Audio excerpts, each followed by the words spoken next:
6 तासांची मॅरेथॉन बैठक, बंद दाराआड राजकीय खलबतं आणि राष्ट्रवादीत मोठ्या बदलाची चर्चा। उपमुख्यमंत्री सुनेत्रा पवार आणि निवडणूक रणनीतिकार प्रशांत किशोर यांची झालेली बैठक आता राज्याच्या राजकारणात चर्चेचा विषय ठरली आहे। या बैठकीत नेमकी काय चर्चा झाली, पक्षात कोणते बदल सुचवण्यात आले आणि या घडामोडींचा राष्ट्रवादीच्या भवितव्यावर काय परिणाम होऊ शकतो, पाहुयात पुढारी न्यूजचा स्पेशल रिपोर्ट।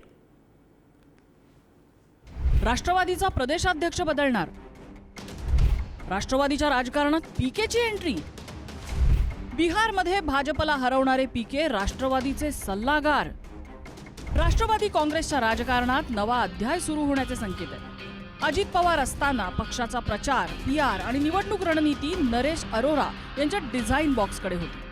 मात्र अजित पवार यांच्या निधनानंतर हे चित्र बदललं आणि देशातील प्रसिद्ध निवडणूक रणनीतिकार प्रशांत किशोर म्हणजेच पीके यांची एंट्री झाली।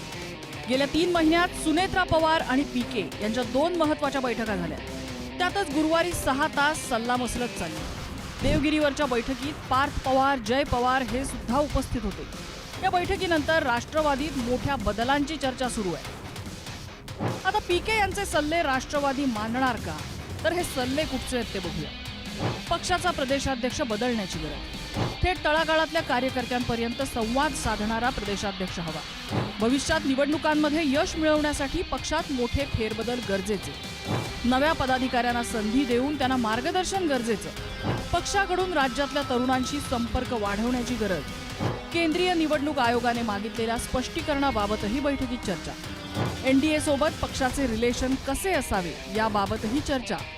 पक्षाला पुढे न्यायचं असेल तर आमचे सल्ले मानावेच लागतील असं पीकेंनी सांगितल्याचं कळलं। सूत्रांच्या माहितीनुसार पीके यांनी पक्षाच्या संघटनात्मक बदलांवर भर दिलाय। पक्षाला नवसंजीवनी द्यायची असेल तर मोठे निर्णय घ्यावे लागतील असं मत त्यांनी मांडल्याची माहिती आहे। मात्र या बैठकीला सुनील तटकरे आणि प्रफुल्ल पटेल हे दोन्ही वरिष्ठ नेते अनुपस्थित होते आणि याच चर्चेने राजकीय वर्तुळात नव्या तर्कांना उधाण आलंय। प्रशांत किशोर यांच्याबाबत जसं राष्ट्रवादी काँग्रेसमध्ये 2 गट आहेत, तसेच सुनील तटकरे यांच्या नेतृत्वाबाबत देखील 2 गट आहेत। काही आमदारांनी नाव न सांगण्याच्या अटीवर ही गोष्ट मान्य केली आहे की सुनील तटकरे यांना प्रदेशाध्यक्ष पदावरून बदललं पाहिजेत। त्यातच काही नेत्यांनी तत्कालीन उपमुख्यमंत्री अजित पवार यांच्या निधनानंतर ज्येष्ठ नेते शरद पवार यांचीही भेट घेतलेली होती आणि त्यामुळेच आता पीकेंच्या सल्ल्यानंतर उपमुख्यमंत्री सुनेत्रा पवार या प्रदेशाध्यक्ष पदाची भाकरी परतणार का याची उत्सुकता संपूर्ण महाराष्ट्राला असेल। दरम्यान प्रशांत किशोर यांच्याकडे पक्षाची धुरा द्यायला काही आमदार आणि नेत्यांचा विरोध आहे। त्यामुळे राष्ट्रवादी काँग्रेसमध्ये पीके यांचं मार्गदर्शन घेण्याबाबत 2 गट पडले। नेत्यांच्या समोर आलेल्या प्रतिक्रिया सुद्धा वेगवेगळ्या आहेत। तटकरे, भुजबळांसारखे नेते तर पीके यांची नेमणूक आपल्याला माहीतच नसल्याचं म्हणतात। तसंच आपल्याला प्रशांत किशोर यांची गरज नसल्याचं सुद्धा तटकरेंनी नमूद केलंय। त्यांची निवड झाल्याचं मला माहीत नाही। ते रणनीतिकार जे आहेत त्यांचं एक वेगळं त्याने एक वैशिष्ट्य जपलेलं आहे, पण मला ज्ञात नाही की ते आज आमच्या पक्षासाठी काय काम करतात की काय। काल केवळ सदिच्छा भेट झाली म्हणजे त्यांना नेमलं असा अर्थ काढणं चुकीचं। म्हणजे प्रशांत किशोर यांनी अनेक राज्यांमध्ये जे आहे वेगवेगळ्या पक्षाच्या प्रचाराचं किंवा त्यांना सल्ला देण्याचं काम केलं। पण राष्ट्रवादीमध्ये काही अजून त्यांची नेमणूक झाली आहे असं मला वाटत नाही।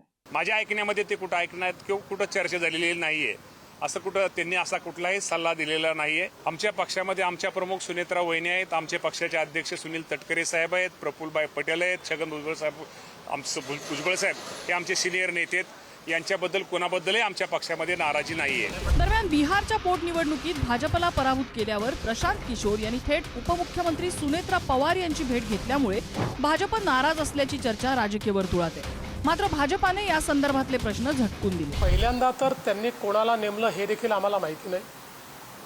आम्हाला अधिकृतपणे त्यांनी कोणाला सल्लागार नेमलाय हे आम्हाला त्यांनी कळवलेलं नाही। त्यामुळे या संदर्भात त्यांच्याशी चर्चा केल्यावरच मी या संदर्भात बोलेन। त्यांच्या पक्षाचा जो काही निर्णय घ्यायचे अधिकार त्यांना आहेत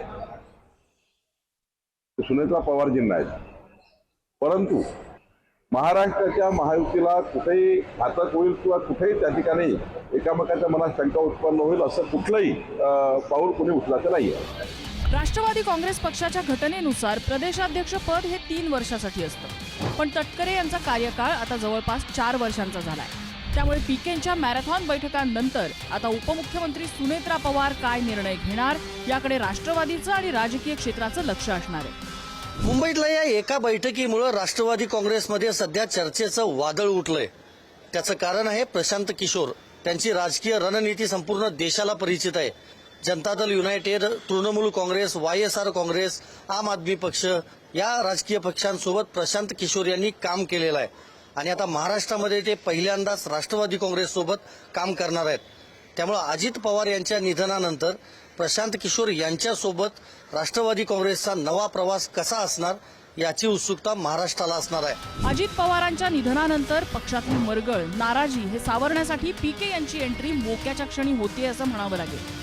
मात्र ही उडी मारताना सत्तेतल्या मोठ्या भावाची नाराजी, पक्षातले बेबनाव, मानापमान हे सावरत सुनेत्रा पवार यांना तारेवरची कसरत करावी लागणार हे नक्की. संदीप राजगोळकरसह ब्युरो रिपोर्ट, पुढारी न्यूज, मुंबई.